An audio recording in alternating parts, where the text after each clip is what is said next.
This break right now. You're going to get everything declassified from the COVID origin case?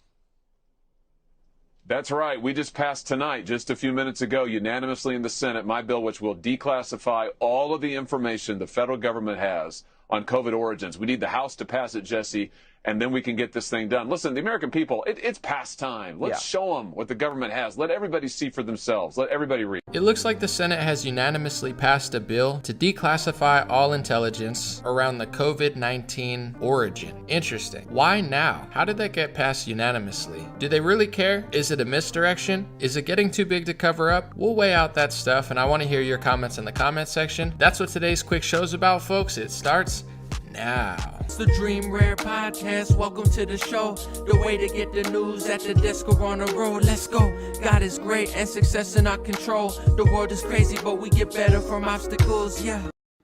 Hey, what's going on, everybody? Welcome to today's show. I just wanted to cover this briefly. It's going to be a quick show, but I thought it was interesting. I saw that Senator Hawley said that Senate unanimously passed a bill that says that they are going to basically try to declassify all the quote-unquote intelligence around the origins of COVID-19. And the reason I'm covering this is because I just find it interesting that Senate unanimously passed it. Usually when Senate passes something, we're going to war, we're trying to regime change Venezuela. You very rarely see the Senate agreeing, like the Democrats and the Republicans. And what's interesting is I tried to do research, as I always do, on this bill passing, and I couldn't find anything. Usually you could find stuff on the website, like Hawley tried to pass this. He did pass it through Senate, but the House rejected it a couple of years ago because he's for years been pushing for investigation into the COVID thing. So how did it pass so quickly? Why, wasn't it combated by Democrats? Like that's the angle that's interesting to me. I'm going to read a little bit about it, and then I want to say a few things of why possibly the Senate would agree on this. The bill says to require the Director of National Intelligence to declassify information relating to the origins of COVID-19 and for other purposes. And that's pretty much what it is. It's like 4 pages, and I don't want to read the whole thing. It's a little boring, but basically saying declassify the info, let the people see everything that you know. One, if they did do that, would it be redacted, as they say, like every other? They're like, oh, we got to show you what it is, and then every page is like black. It's like black lines everywhere, and then there's like one name. They always do that. They're like, okay, sure, you can. It would be like me being like, okay, fine, you can see my face. Okay, fine, all right, and then I like just move it to the side like an inch. It's like that's not really giving any sort of intel, but thanks for pretending to declassify stuff. Also, I want to say on this note, here's the angle that I find very interesting. I'm just going to read a tweet that I had. I don't know if this will get me in trouble, but I don't really care.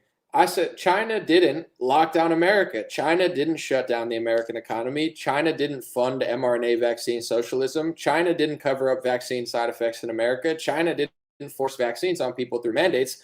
American politicians did that. Let's not even talk about gain-of-function research grants and overturning the Obama-era ban on gain-of-function. So it's like, to me, it's just odd that now Democrats and Republicans are agreeing on this stuff. The FBI director, is it a way to skirt accountability for everything they did? I'm not a fan of China, but they didn't do all the tyranny. We turned into China. That's the craziest part. It's like, oh, the social credit score is so bad in China. They're so crazy. They lock people in their houses and force masks on them.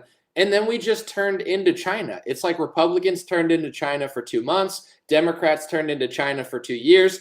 Is there going to be any accountability for the fact that our own party sold us out and the Democrats went literally, no pun intended, batshit crazy? Bat, get it? For 2 years, is that part of the equation, or is it both parties now just going to be like, oh yeah, China? I'm not a fan of China. Obviously, they're complicit too, but I just find that angle very interesting. It's like, oh yeah, now we agree with what the conspiracy theorists were saying for 2 years. Here's another thing I wanted to show you, because I told you, obviously, there's people who do like China. Like there are a lot of corporations that are pro-China. Listen. People need to understand this too. I mean, you don't have to definitely be critical of phonies like LeBron James, etc. when they're so quick to talk about America, but they don't want to talk about China. I'm all for that. But people do need to understand that China is a big audience for corporations, like billions of people or over 1 billion people. So yeah, corporations tend to want to play the game. And America is so nationally corrupt and like nationally rotting that corporations in America can get away with crapping on America, but they can't get away with crapping on China. So they often don't crap on China. They do the same thing with the Middle East. You have Eric Swallowwell or whatever his name is, Eric Swallowsby or something, Eric Swalwell, Eric, Fang, whatever. He goes over to Qatar and he's like, oh, Qatar is such a great place and I respect the culture. You respect the Muslim culture that bans LGBT flags, but you don't respect Republicans in your own country who do half of that. You get what I'm saying? It's like Muslim world respects itself, China respects itself, and they don't allow American corporations and politicians to disrespect them. On that note, I'm not saying we should be like China, and I'm not saying we should be like Islam, those countries, but we should respect ourselves. So it's not China's fault America doesn't respect ourselves. It's not Muslims' fault that America doesn't respect ourselves. It's our fault. We don't demand respect, so these corporations just crap all over us, and then they respect Qatar and they respect China. It says more about us than it does about those other countries. So, I think that's why corporations do that. They know they could poop on us, metaphorically, obviously. Some would probably like it literally, disgusting, but they know they can get away with it. With that being said, the American regime is at odds with China, whether people realize it or not. I'm going to read you an article real quick. I printed it out to show that George Soros sees China as the biggest threat to open society. And I'll explain what I think a lot of Republicans won't of why I think that to be true. You don't have to believe me. You could think for yourself. But let me read an article from 2019. I reported this back then. China says Soros' criticism of Xi is meaningless. So U.S. billionaire George Soros' criticism of Chinese President Xi Jinping was meaningless, China's foreign ministry said on Friday, after George Soros, the investor and philanthropist, called Xi the world's most dangerous opponent to open society. So despite the fact that a lot of right-wingers will be like, oh, all Democrats are working with China, it's not true. Some are, corporations are. Obviously, I think some politicians are sold out. Don't get it wrong. But George Soros does see China as the biggest threat to open society. And it won't make sense to a lot of people because they're like, well, what does that mean? Does that mean China's good? Does that mean he's good? It's like, it's the same as Democrat and Republican. It's like Coke and Pepsi, and they tell you you're getting like $1,000 alcohol or something. It's Coke and Pepsi. And when it comes to the world agenda, it's not like the good guys versus the bad guys. It's like China, Russia, and Iran versus Soros, Jared Kushner, the neocons, the neoliberals, the Zionists, the whatever you want to call them, the communists, the open society people. And it's like, which one's better? I mean, I don't know, but obviously I like America. But it isn't like always a hero villain story. I think people are so brainwashed and they're like, well, he's got to be the hero. He's got to be the villain. It's like, what if they both kind of suck? You know what I'm saying? When it comes to Soros and Xi Jinping, it's like, I don't want either of their worldviews. I don't want the communist Chinese worldview. And I certainly don't want Open Society Foundation worldview. I don't agree with George Soros's, in my opinion, fake brand of whatever he calls it, liberalism. I don't even find it very liberal at all. So anyway, Soros said in 2019 at Davos, he said, this makes Xi Jinping the most dangerous opponent of open societies. So he says, we hope that, never mind, that's another one. I want to read a little bit why George Soros thinks they're so dangerous. This is the funniest part. This is CNBC. They said, apparently Soros said in a speech, I want to call attention to the mortal danger facing open societies from the instruments of control that machine learning and artificial intelligence can put in the hands of repressive regimes. The social credit system is not yet fully operational, but it's clear where it's heading. It will subordinate the fate of the individual to the interests of the one-party state in ways unprecedented in history. So if you just read that speech, you would think that George Soros was like a truther or something. He's like, social credit scores are bad, machine learning, AI in China, they could control everybody. And then these same people turn around 2 years later and they're doing exactly what China did. That's the craziest part. It's like left-wingers in America literally just became China. And so did right-wingers for a while. They were like, social credit scores so bad, authoritarianism so bad, we can't put this AI in the hands of... What do you think all these left-wing companies are doing with machine learning and artificial intelligence? They're doing the same nonsense as China. They're banning stuff. They're banning, accounts. They're filtering information. They're pushing degeneracy and weakness on the kids.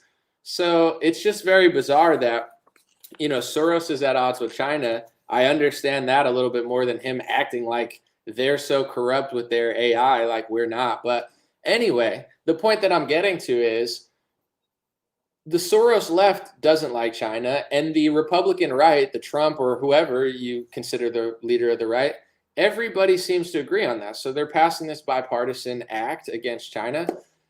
Why do you think it is? I'm going to read some of your comments before I leave. I'll give you my opinion, and this is just my opinion. I think that China is helping Russia. When it comes to the global scale, you have America, our allies that are flimsy because nothing really, I don't think anybody really likes us that much, but we do have allies in the world. And then you have China, Russia, Iran, and then there's certain swing people that like, are our friends. India, they're our friends or they're not. But it's like Russia and China and Iran are pretty clearly giving the middle finger to America and our allies. With that being said, we're at war with Russia, whether we pretend to or not. We say it's just Putin, Zelensky's the best, Ukraine, whatever. We're basically waging war on Russia on so many levels. And when China helps Russia, clearly it doesn't seem like the American regime likes that. They don't like Russia, and they don't like anybody who helps Russia. So now that China is not bowing down to America, China constantly gives the middle finger to the American regime. Now all of a sudden they want to talk about the lab leak. Now all of a sudden, Republicans and Democrats agree again. Now all of a sudden they want to talk about the where it came from. But this is the only point I'll get to, and then I'll read comments. Whether the virus came from a lab, whether it came from a wet market, whether they're exaggerating about it, whether they're rebranding something, I'm not an expert, so I can't tell you what's really going on as far as illnesses. I do know people seem to be getting sick, like not astronomically terribly, but there's something. I don't think it's as bad as what they said. But anyway, I can't tell you where it came from or what it is, but I can tell you that almost the whole world overreacted. America overreacted. Republicans overreacted. Trump will not talk about vaccine side effects. He calls himself the father of the vaccine. He's more pro-vaccine than frickin' Bill Gates is. He's a total con artist, but he's the leader of my party, and I'm just supposed to ignore the fact that he's worse than Bill Gates on vaccines now. Like, that's not a whole Trojan horse controlled opposition situation. And then you have Democrats. They went full-blown China. Like, America used to be the land of the free. You might be a Democrat, you might be a Republican, but at least we can disagree and debate. And now it's like I'm locked inside my house. Republicans are in on it. Democrats tell you to shut up. They force a mask on your face. Even these half-wits like Ted Cruz, he's going to act like he's fighting China. Ted Cruz, over a year after the lockdown, he was passing legislation to try to do forced masking. He was like, oh, let's take the masks off of vaccinated people. I consider Ted Cruz an absolute weasel. When push came to shove, Ted Cruz was fine with discriminating against me and anybody who didn't take the COVID vaccine and giving us serf-like privilege, I would say non-privileges, so we had different rules than him. He was totally okay with mass segregation, and he passed a resolution for it. So my own party turned against me, yet now they want to act like none of that happened. Whether China released the virus, America released the virus, it came from a lab by mistake, a bat, it's not what they say. It doesn't matter. That doesn't justify everything that happened. And as the data rolled in, it never justified it. So we got absolutely bamboozled, whether it came from China, America, or nothing. And that's what they don't, in my opinion, what they don't want you to think. They want you to just be like, it's the China, it's the Democrat. Like, it's a circular thing where nobody ever takes accountability for what they did to us. And when you look at what they did, it's like pretty clear, in my opinion, who benefited off it. Big pharma, government, anybody who wants power, people declaring emergencies, people that can basically psychologically abuse citizens under the guise of public health. Like, you see the results of what happened, and none of that was justified. So you won't really see any people taking accountability. Now you have Donald Trump bashing Ron DeSantis for closing beaches, yet Donald Trump will never admit that he was just as, if not more bullish on lockdowns than Ron DeSantis is. So Trump is now, doing Saul Alinsky tactics of blaming DeSantis for what he actually did because he wants to win an election. Democrats will still say that it was science or they got fooled. And, Ted Cruz will act like he never did what he did. And, it's just a big clown show of a bunch of idiots running in circles, blaming each other for what they did. And now it seems like the common enemy for America is China because, China's working with Russia. And really, I think this may be the first war where we're a little in over our heads. And I don't say this with any pride. I love America. But, the Afghanistan war, we picked on a little bully, or we're a big bully. It's like Afghanistan. What can they really do about it? And if you look at the results of Afghanistan, the Taliban low-key won the war. It's like we couldn't even beat the Taliban. How the hell are we going to beat China, Russia, and Iran? We fought the Taliban for 20 years and then handed the land back to them. They won that war. We lost. The American citizens lost. We lost lives. We lost money. You get what I'm saying? Like, if we can't even beat the Taliban, I'm not saying they beat us and killed us, but it's like we gave up, basically. We're like, we don't even know what we're doing here. I guess you could have your land back and, put hijabs on women, whatever. I guess our gay flags didn't work. We couldn't bring in drag queen story hour, whatever America claims to do. But, rebuild schools for, Dick Cheney's friends or Halliburton or BlackRock, whatever. And then Syria, that didn't even work really well. But in general, we've gotten away with all this stuff because Libya doesn't have any huge allies. They're not very powerful. Afghanistan's not very powerful. Iraq's not very powerful. And Syria's not very powerful. But Syria got more powerful because I believe Iran and Russia started helping them. China's going all over South America now. China's going all over Africa. They're starting to basically compete with America. If you can go all over the world, we're going to go all over the world. And now we started basically a war, whether they blame Putin or not.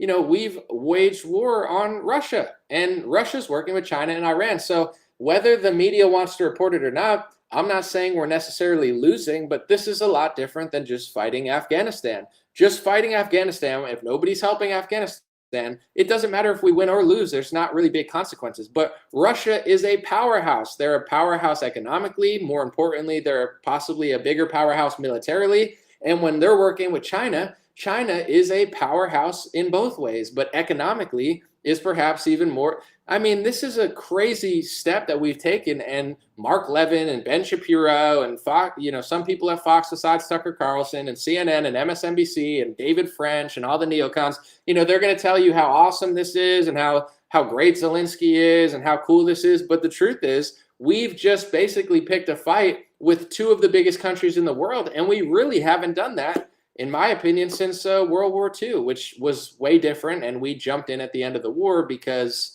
we had to fight the guy to help the communists or something. I don't know. I don't know what you believe about World War II, but it's like America killed the bad guy with the communists that killed even more people than Hitler. And then they established the UN, which was always like a global communist jump off. So it's like, oh yeah, we helped Stalin win. Woo, yay.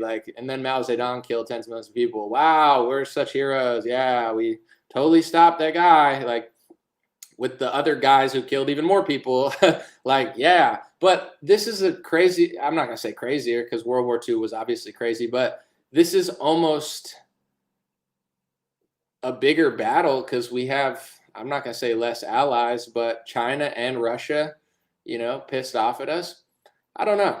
I think these are uncharted territories for the last 20, 30 years. And Russia and China don't care what we say, and they don't care what our intelligence communities say. They don't care what we tell them not to do. They're not listening. And they're basically like, we don't have to listen to you. You don't have the whole world. When America says, China even put up a meme that was sadly true. I don't want to side with them, but it was true. They put up a meme and it said, this is who America means when they say the world community. It's not the whole world. It's just our allies, and our allies are shrinking and dissidents are rising. So when America says the world agrees, it's like, the world that America works with agrees, but there's dozens of countries now that don't agree with us. And if, the second they stop listening and gaining power is the second that our word means a lot less on a national scale. I think we overstepped our boundaries, but I do pray for our country and want us to win. But that's what I think is happening. I think they're using this COVID-19 lab leak hypothesis that they covered up for 2 years. They're only using it not to solve the mystery,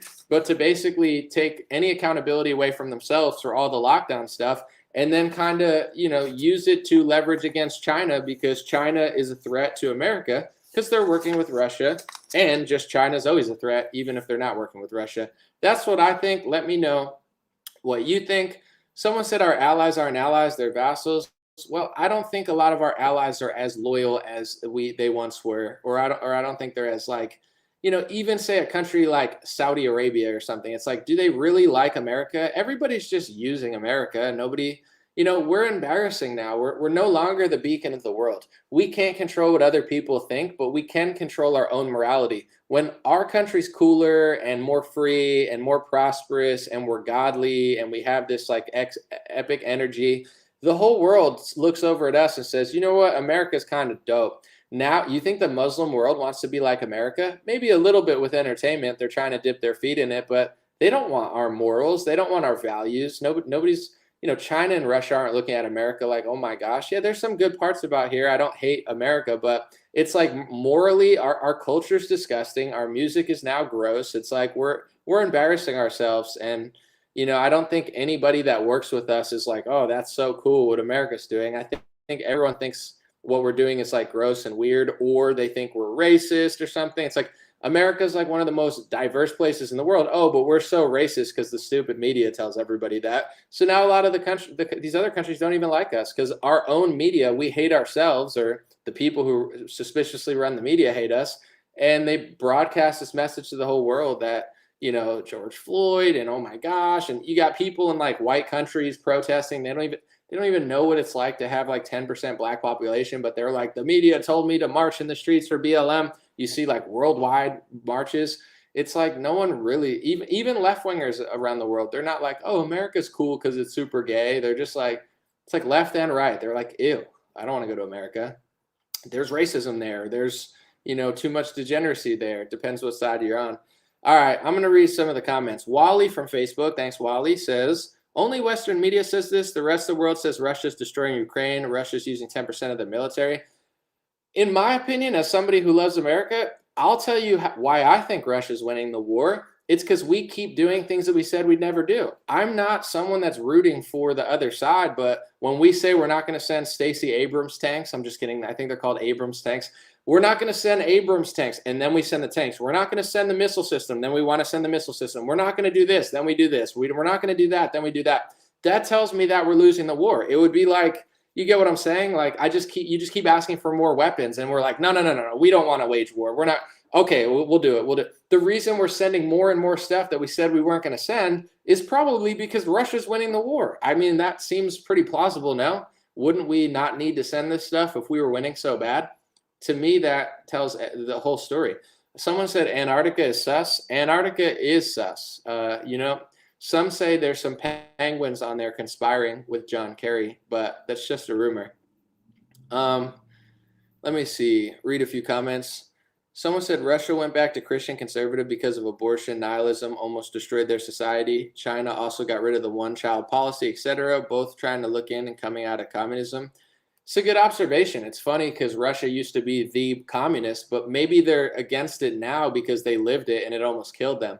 And that's a really good comment. Great comment on both fronts. It's like, yeah, isn't it crazy that we helped Russia win the war in World War II and fight Hitler with, with Stalin and stuff, and we helped like Stalin win the war, and then Russia turns into the people that's like super Christian and they're not that communist, and now the Western world has turned into the communist. Isn't that kind of weird? It's almost been like a flip-flop, but maybe that's the cycle of life. It's like when people come from Cuba, they don't like communism because they ran away from it.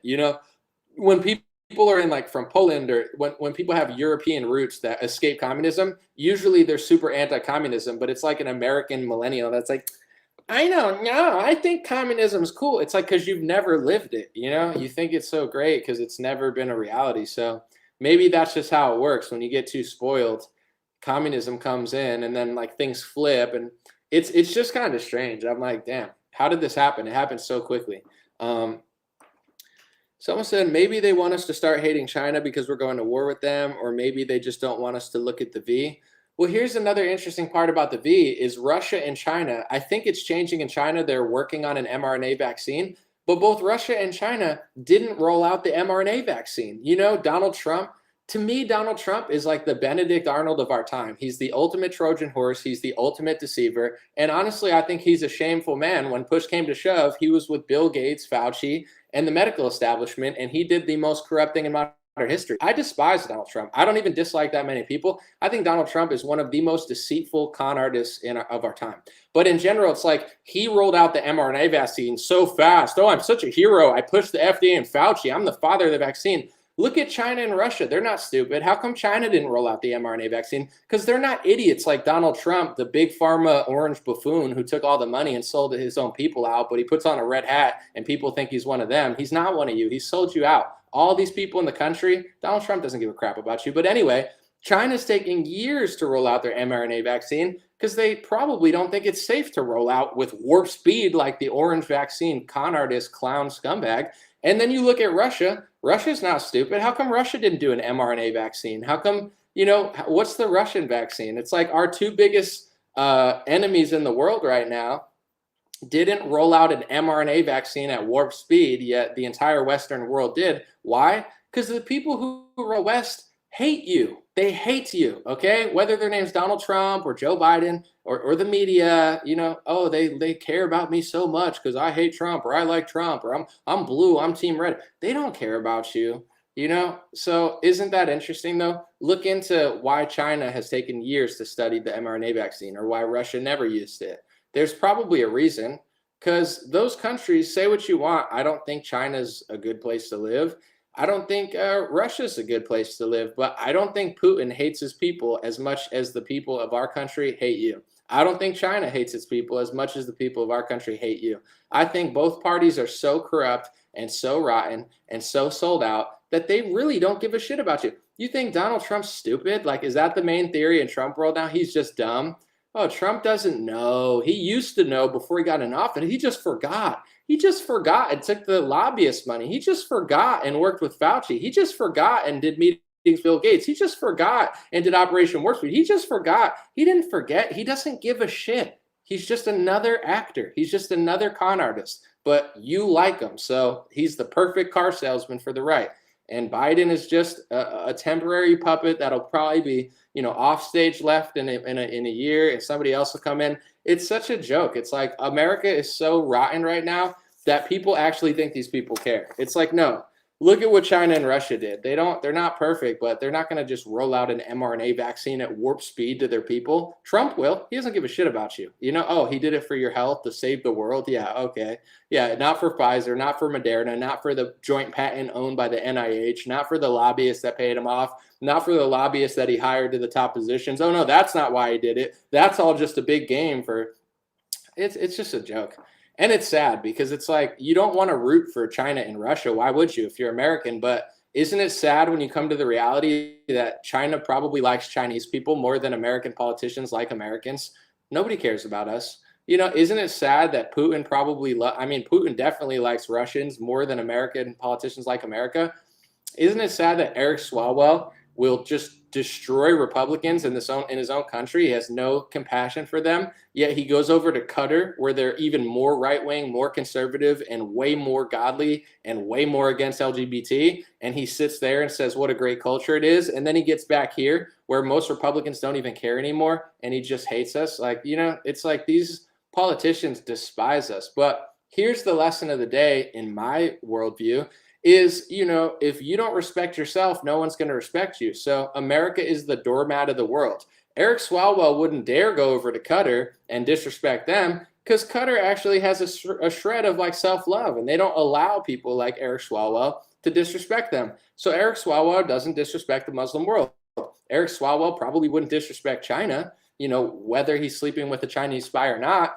These countries respect themselves and demand respect. America doesn't demand respect anymore. And obviously that's mostly the left's fault. But on the right wing, it's like people are a doormat for Donald Trump, no matter what he does, no matter how much money he prints, no matter how many vaccines he put. So it's just America's just a big joke. The left's a joke, the right's a joke. And that's why our results are a joke. That's why our president's a joke. That's why our Secretary of Transportation's a joke. It all starts from within. So we need to love ourselves and, export that to the world. But until then, I think we're going to keep getting walked all over by the left and the right and other countries. We need to somehow build a country that demands respect. It's going to come through the right wing. Obviously, it's not coming through the left. But as far as someone said, Trump's working with JFK Jr. to fly a Mandalorian. Yeah, he's got it underground. He's got a Nikola Tesla time machine. Just, all you have to do is poop your pants and watch X-22 report. It's coming, just the more you poop your pants and wait for the DeLorean, it'll be there. All right. And JFK Jr. will be driving it. So keep your panties in a bunch and just stay tuned. Someone said, viewers, if you're a true free thinker, you will think outside your own stronghold beliefs. Well, yeah, I hear you. Let me read a few more comments. Thank you guys for hanging out. Let's see. I'm going to stay for less than 35 minutes. Someone said EMP. No, I don't want to do that. You're talking about fighting. Someone said, so Christians are fascists? What a dope. I never said that. I don't know who did. Everything's not fascism. I think that's overrated. Here's the thing with government, though. I want to explain, because right now, the government does something. It's not, we don't live in an anarchy society, so the government has certain rules and laws. Thou shalt not murder, obviously, like thou shalt not steal. There's certain laws and rules that are supposed to be moral.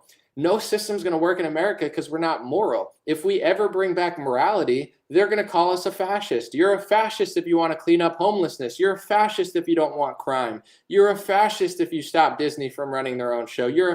Everything's fascism to the left because they want control, but they want to do left-wing things. So, when left-wing people do their stuff, it's like they need government power to do it. But, it's like real fascism is like extreme authoritarianism. But right now, I don't know. There are rules. It's just they don't make sense. So if someone comes along and tries to rewrite the rules to make sense, they're going to be called a fascist. I don't think it is, but total freedom is anarchy. Like discipline is what makes a great nation, and we have none. It's like in Muslim countries, like you can't disrespect God, you can't wave an LGBT flag, you can't steal. There's some bad Muslim countries, and there's some like crime-filled Muslim countries, and there's some poor Muslim countries. I think a lot of the Islamic countries, the kingdoms are corrupt and they just take all the money, and most of the people are poor.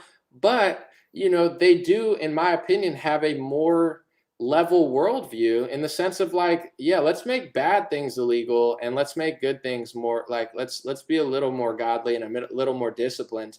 And in America, it's the opposite. It's like, let's bend the rules for big pharma. Let's bend the rules to print money. Let's bend the rules for, extreme degeneracy. Let's be libertarians on degeneracy, but we're anarchists when it comes to national security. We're anarchists when it comes to building a wall. It's like, we want all these rules, but none of them make sense. Like at the end of the day, someone like they call Ron DeSantis a fascist. Obviously he's not, but Ron DeSantis is just using his executive power to try to make things better because he's the leader. Any good leader, in my opinion, is going to be called a fascist at this point. And I don't know if this is irony, but if you look at the history of fascism, in my view, I'm not making excuses for it because I think any sort of authoritarianism eventually will end bad. And people it's like China's not great. They'll lock you in your house, but they will stop crime, but they'll also treat you like an animal. So I'm not for that system.